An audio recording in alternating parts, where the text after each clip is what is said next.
Capítulo 9. A menudo son los pequeños errores los que provocan las catástrofes más terribles. Un ingeniero olvida diseñar un simple tornillo y un avión se estrella en mitad del océano. Todo ocurre tan rápido que ni siquiera nos da tiempo a reaccionar. La vida expira en un soplo y nosotros dejamos de existir. ¿Y qué nos queda? Nada. Excepto una centésima de segundo que los clementes dioses nos conceden para sonreír a la parca y decirle: has perdido. Y en verdad habrá perdido, si en algún momento de tu breve existencia llegaste a comprender que la victoria no consiste en la vida eterna, sino simplemente en la vida.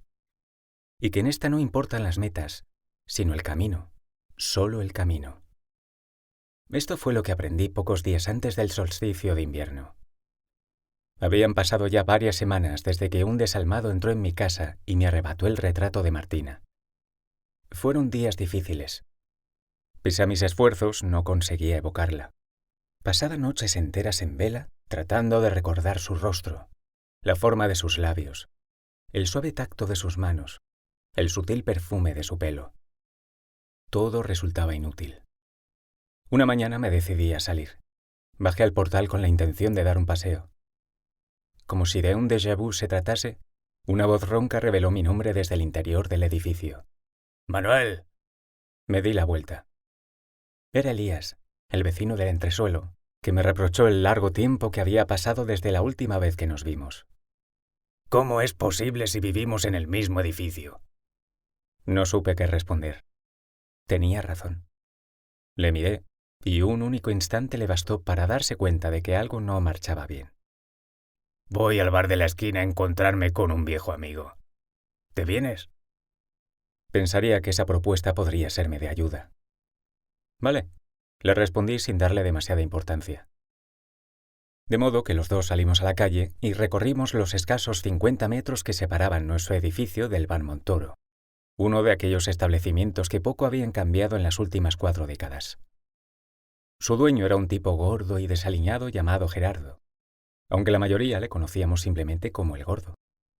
Hasta tal punto esto era así que, con el paso del tiempo, no solo su nombre cayó en el olvido, sino también el de su local. Una simple vista al descolorido cartel situado justo encima de la puerta de acceso era suficiente para saber que aquel sitio se llamaba oficialmente Montoro. Pero esta información resultaba del todo intrascendente, ya que una de las expresiones más oídas en los alrededores era «¿Vamos al Gordo?». Y cualquiera de los que residíamos en las calles aledañas entendíamos a la perfección a qué se refería el proponente. Ello no obstante, es necesario poner de relieve que, si bien este apelativo puede implicar en abstracto un ánimo vejatorio, en el caso que nos ocupa ni mucho menos era utilizado con este fin. Al contrario, hasta el mismo Gerardo se designaba a sí mismo de esta forma al hablar con sus conocidos. Cuando entrabas en el Montoro y tomabas asiento en cualquiera de las mesas, él te gritaba desde detrás de la barra y te preguntaba: «¿Qué te pone el Gordo hoy?». En resumen, se trataba de un apodo entrañable empleado para denominar a una persona también entrañable. Por lo demás, el bar no tenía nada de especial. El suelo próximo a la barra estaba siempre lleno de servilletas de papel sucias que los clientes dejaban caer sin recato después de darles uso. Estas se mezclaban, a su vez, con decenas de palillos que se acumulaban formando una maraña en la que te resultaba difícil incluso posar los pies.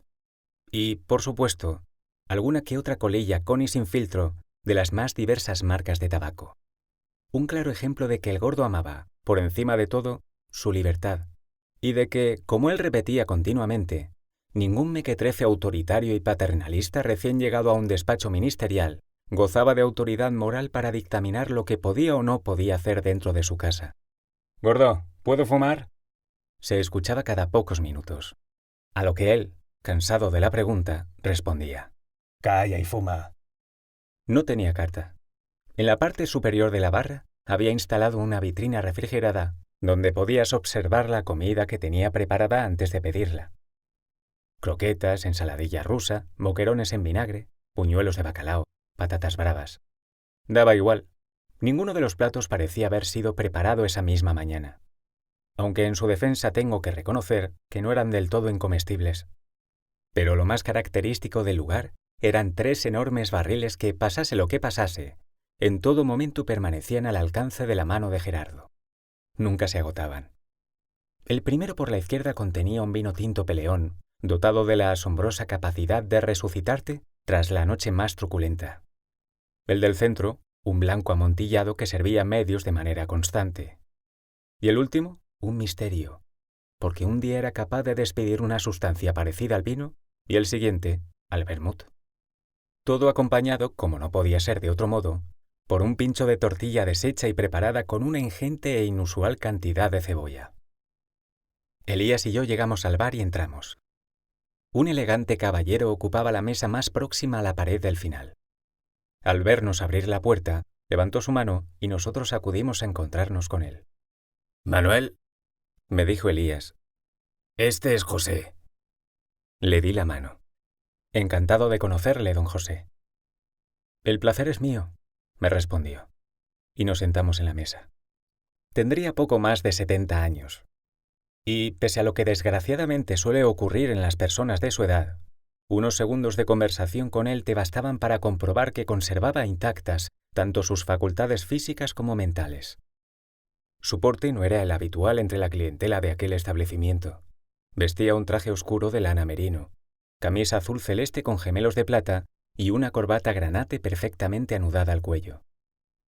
Sus zapatos eran de color marrón con diminutas perforaciones tanto en las costuras como a lo largo de la puntera.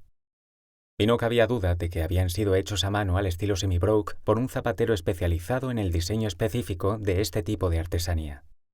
Sobre su labio superior lucía un bigote chevron espeso y muy ancho, aunque con las puntas finas y recortadas con cuidado para que sus pelos no sobrepasasen la frontera prohibida de su boca.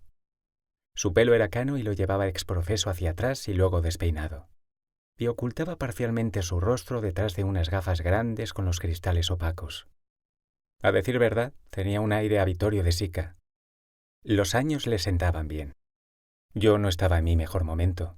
Elías lo notó nada más verme en el portal, y no dudo de que don José, con la experiencia que parecía haber adquirido a lo largo de su vida, también lo pudo apreciar rápidamente.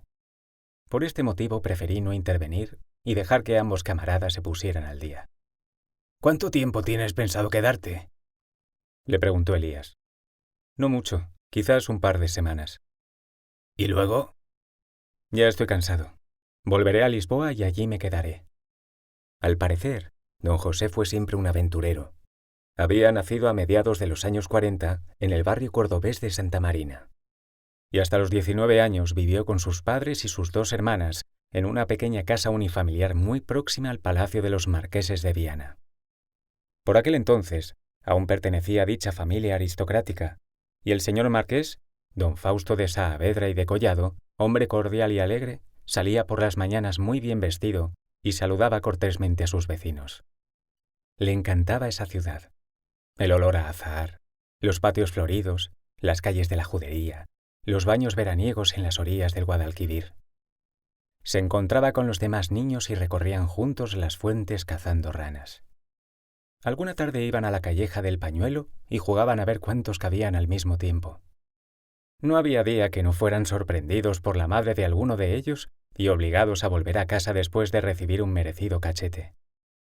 Los años habían transcurrido sin tregua y su amor por la sultana todavía podía verse reflejado en sus ojos. Pasó una infancia feliz. Sin embargo, desde muy joven, cada noche al tumbarse en la cama, notaba como si algo le faltase. No sabía qué era. Una sensación extraña. Apenas dormía tratando de averiguar qué le estaba sucediendo. Por las mañanas despertaba y se sentía renovado, pero cuando volvía a caer el sol y se encerraba en su cuarto, esa sensación le asaltaba de nuevo. Al principio sutil, y a medida que avanzaba el calendario, más y más fuerte. Llegó un día en el que la tensión le superó. Salió de su exilio interior y pensó que, tal vez, su padre podría ayudarle. Con una excusa un tanto rocambolesca, intentó exponerle la situación en la que se hallaba inmerso. Él le escuchaba atento. Fruncía el ceño mientras su hijo le hablaba en términos confusos de algo que no conseguía entender. Al terminar su última frase le preguntó: «Padre, ¿qué me ocurre?». Y él, que, aunque por desgracia no había podido estudiar, poseía una capacidad intelectual y un instinto fuera de lo común, le contestó: «Verás, hijo, Las respuestas que buscas no las podrás encontrar aquí. Le miró, le dio las gracias y regresó a su habitación. ¿Las respuestas que busco? Pensó. Todo esto es tan extraño. ¿Acaso he formulado yo alguna pregunta? Él estaba tumbado en su cama con los ojos bien cerrados y de repente una voz tronó en su cabeza. Sí. José se asustó. No sabía qué hacer. Su rostro empezó a palidecer. Unos segundos y la voz regresó. Sí. Tu respuesta soy yo. Búscame. ¿Quién moraba en su interior? Todavía era joven para comprenderlo. Tuvieron que pasar muchos años para que por fin lograra entender lo que esas palabras significaban. Yo permanecí en silencio escuchando. La historia de don José me resultaba sorprendente. Mi estado de ánimo comenzó a mejorar y sentí cómo mi angustia inicial desaparecía poco a poco. De pronto calló y me miró fijamente a los ojos. Manuel, ¿ya estás con nosotros? Y misteriosamente, nada más acabar su frase, yo recobré por completo mi energía y retorné. Sí, y todo gracias a usted. Sonrió y se dirigió a Elías. En ese caso, hemos de brindar por su renacimiento. Este asintió con la cabeza, se dio la vuelta y miró hacia la barra. Gordo, tráenos una botella de tu mejor vino. Mi vino siempre es el mejor, gritó desde lejos. Una exageración, sin duda, pues el morapio que nos trajo era de difícil disfrute. Se aproximó a nuestra mesa, descorchó la botella y yo serví a mis dos acompañantes. Don José alzó con delicadeza su vaso y brindó. Amigos, por el camino. Ellos bebieron, y yo no pude evitar quedarme quieto y reflexionar sobre el significado de esa frase. Te entiendo, Manuel, intervino de nuevo, pero no tengas prisa. Reniega de ella. Dentro de un rato lo comprenderás. Ahora bebe con nosotros. Hice un gesto de asentimiento y di un sorbo a mi copa. En verdad el vino era imbebible. Lo retuve en mi boca unos segundos y luego lo tragué a disgusto. Dejé escapar una mueca y tras ello mi improvisado maestro me aleccionó. Un caballero ha de aprender a deleitarse con cualquier licor. Disfruta de las experiencias. Tenía una capacidad excepcional para captar la atención de quienes les rodeaban. Hablaba con un tono de voz y una serenidad propias de alguien que ha vivido plenamente y sin miedo durante largos años. Tomó de nuevo la palabra y siguió con su historia. Corría el año 1967 y yo estaba a punto de cumplir mi segunda década. En Córdoba nada evolucionaba. Todo permanecía inmutable con el paso de los años. Sin embargo, yo era capaz de sentir cómo la tierra se movía bajo mis pies. Respiraba profundamente y los vientos de cambio que soplaban libres en la distancia lograban penetrar en lo más profundo de mis deseos. Recordaba las palabras de mi padre. Las respuestas que buscas no las podrás encontrar aquí. Y también las de aquella voz en mi interior. Tu respuesta soy yo. Búscame. Entonces huí. En la oscuridad de la noche preparé mi macuto y redacté una carta. Apenas 4 líneas. Queridos padres, me ha llegado el momento. Con afecto, de vuestro hijo José. Y salí por la puerta. Se detuvo para rellenar su copa y con una lágrima deslizándose por su mejilla me confesó. Sí, Manuel, es cierto, fui breve. Pero, ¿qué más podía decir? Antes de emitir cualquier juicio recuerda siempre a Beckett. Cada palabra es como una innecesaria mancha en el silencio y en la nada. Recorrió Extremadura, León y ambas Castillas. Y tras un breve paso por Navarra, cruzó la frontera francesa desde Roncesvalles. Se ganaba la vida como podía, trabajando aquí y allí de cualquier cosa que le surgía. Cuando por fin avistó la bandera tricolor, se adentró en Francia hasta llegar a Montauban, dirigiéndose después hacia el norte, a Limoges, luego a Poitiers, Tours, Le Mans, para acabar finalmente en Île-de-France. Llegó a París en abril del siguiente año, 1968, coincidiendo con el día en que las autoridades universitarias de Nanterre ordenaron el cierre de la universidad. En las calles no se hablaba de otra cosa. Los periódicos lo sacaban en primera página. Nuit dramatique au quartier latin, journée décisive pour le régime. Los estudiantes comenzaron a congregarse en la Place de la Sorbonne y horas más tarde fueron violentamente embestidos por la policía. Se disolvieron, pero a los pocos días regresaron en mayor número y levantaron decenas de barricadas en el barrio latino. La sangre de José hervía con solo escuchar las palabras capitalismo, imperialismo o sociedad de consumo. Quería crear un mundo nuevo, un mundo donde todos los seres humanos fueran libres e iguales, donde el amor reemplazara los viejos odios que, durante siglos, habían ensombrecido el corazón de los hombres. Lo deseaba con todas sus fuerzas, y estaba dispuesto a ofrecer su adhesión a cualquier causa inspirada en estos nobles principios. Rápidamente se unió a la resistencia estudiantil que luchaba sin descanso en las barricadas. Todavía recordaba a la perfección los nombres de sus antiguos camaradas: André, Maxime, Célène, Antoine, Élise. Siempre dispuestos para la batalla, siempre vestidos con su jersey negro y su pantalón de pana. «On gagnera, même si ça doit prendre l'éternité», gritaban convencidos de su éxito. Cuando caía la noche, recorrían las calles e inmortalizaban sus consignas sobre las paredes. «Sous les pavés, la plage. Il est interdit d'interdire. L'imagination au pouvoir». «¿Sabes, Manuel?», me dijo. «Yo conocí a Jean-Paul Sartre, y en una ocasión repartí octavillas con él. Fue en la Sorbonne, y cuando llegaron los gendarmes se quedaron de piedra al verle en persona. Hasta uno de ellos se quitó el casco y le pidió un autógrafo. Sentía nostalgia de aquella época. Sin duda, había sido emocionante. Ahora, continuó, con la perspectiva del tiempo me doy cuenta de que todo fue un juego, una broma. Lo único auténtico de aquella revolución divertida fue el existencialismo y, si acaso, el absurdo romance de Sartre con Simone. Lo demás, una comedia. Unos burgueses saltarines que lanzaban adoquines lo mismo que hubieran podido lanzar caracoles. No tenían nada que perder y menos que ganar. Al llegar a casa les esperaba la mesa puesta, y cualquier otra cosa les habría resultado demasiado real e insoportable. A finales de junio los ánimos empezaron a calmarse y él decidió establecerse en París. Consiguió un trabajo de camarero en un pequeño bistró próximo al Parc Monceau y se matriculó en filosofía en la Universidad de Nanterre.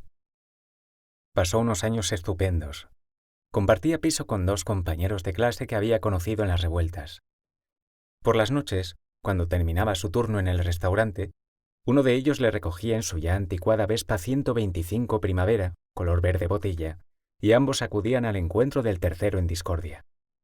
Una vez reunidos, recorrían juntos la ciudad de norte a sur, de Montmartre a Montparnasse, y terminaban suplicando por una penúltima copa en la Place de la Contrescarpe.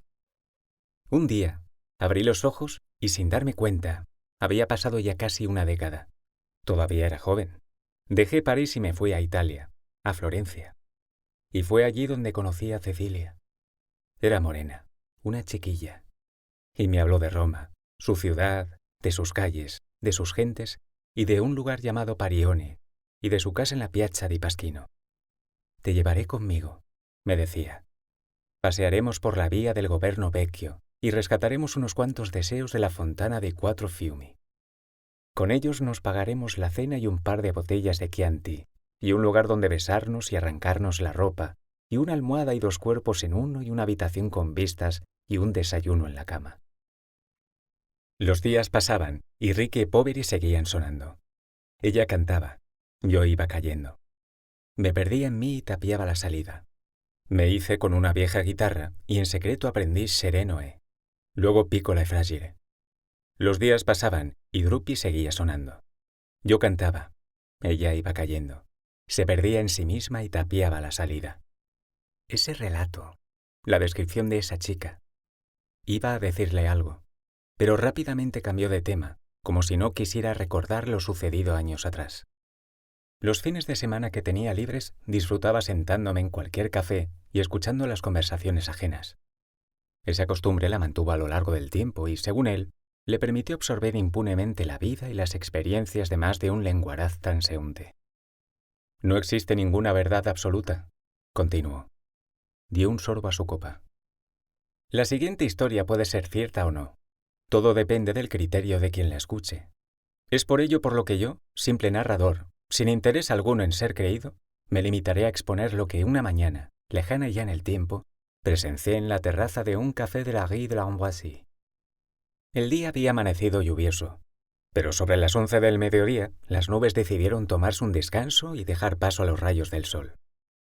Ese hecho motivó que mis conciudadanos que ocupaban las mesas del interior del café salieran en marabunta a la caza de las pocas que, minutos antes, aguantaban estoicas el agua que vertían los cielos. Nunca he sido partidario de la urgencia, de modo que decidí permanecer sentado mientras mis vecinos fotosintéticos se empujaban y discutían sobre quién había sido el primero en rozar cualquier extremo de la tabla ambicionada. Esta situación no se prolongó demasiado tiempo. Algunos obtuvieron su premio y otros, taciturnos, regresaron al interior del local. Como es lógico, la rotación llegó más temprano que tarde. Por diversos motivos, laborales o de ocio, los vencedores se fueron levantando y dejando vacantes los puestos por los que poco antes habían rivalizado enérgicamente.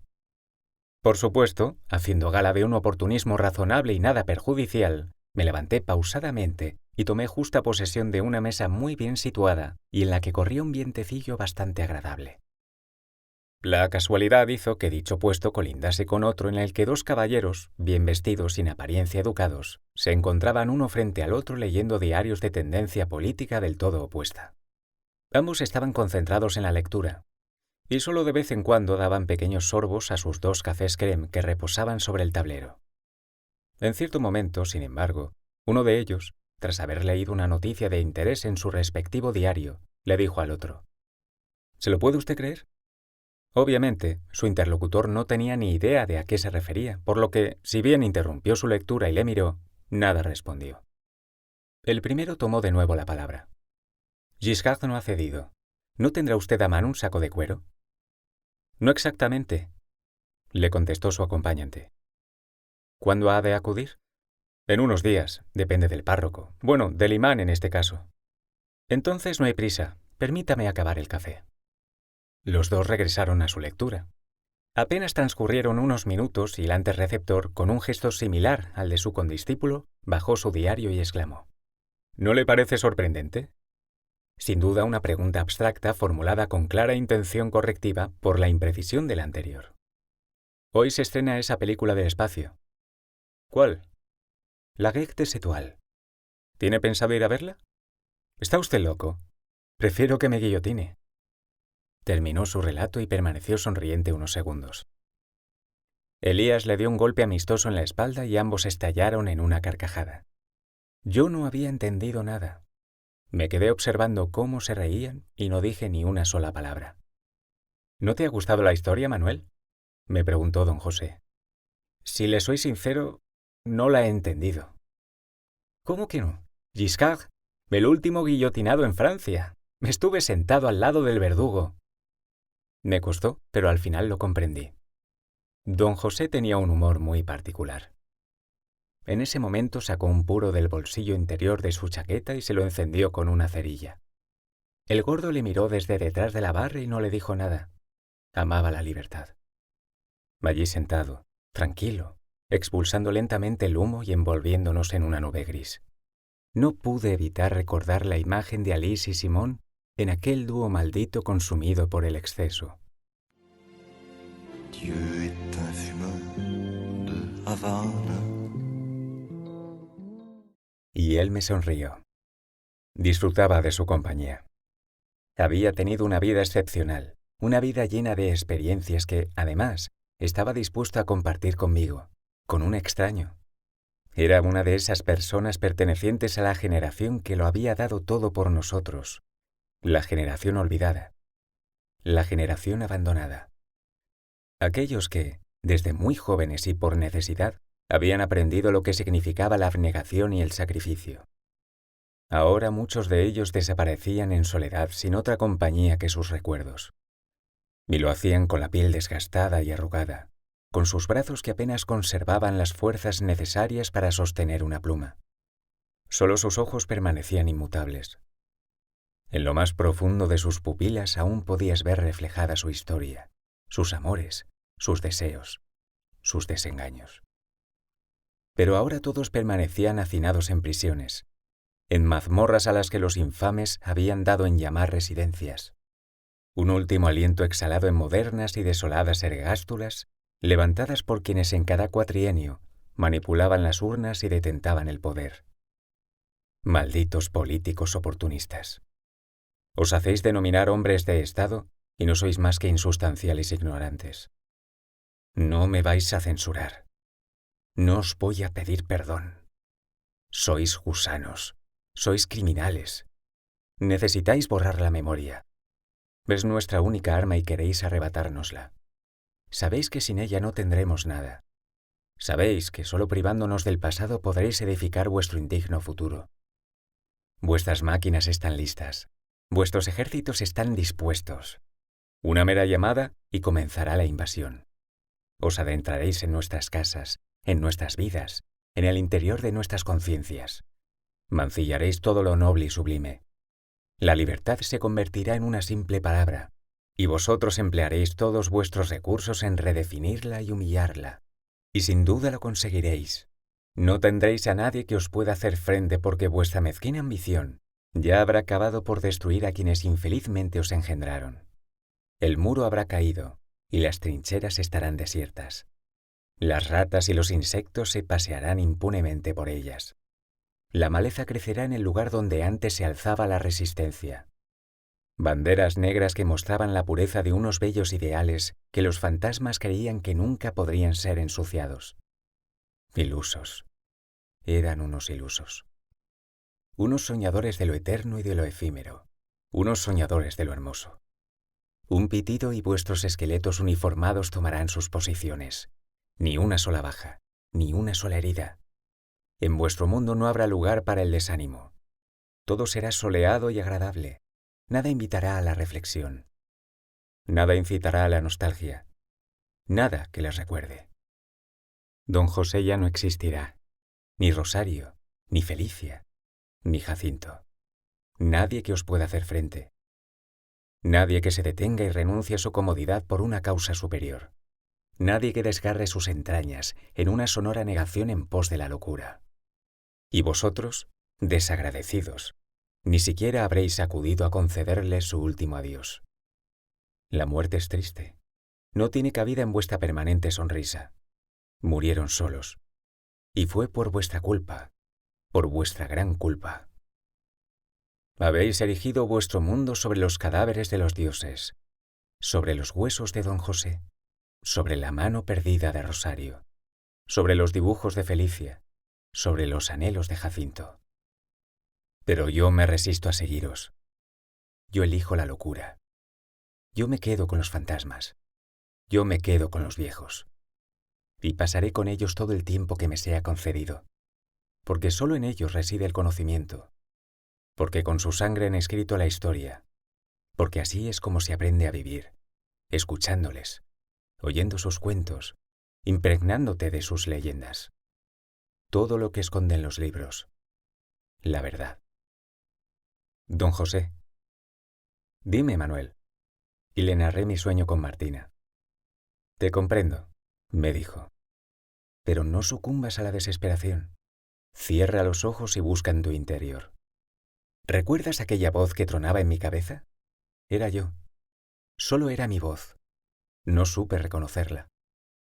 Las respuestas siempre estuvieron ahí, y no me di cuenta hasta que pasaron los años y me hice viejo.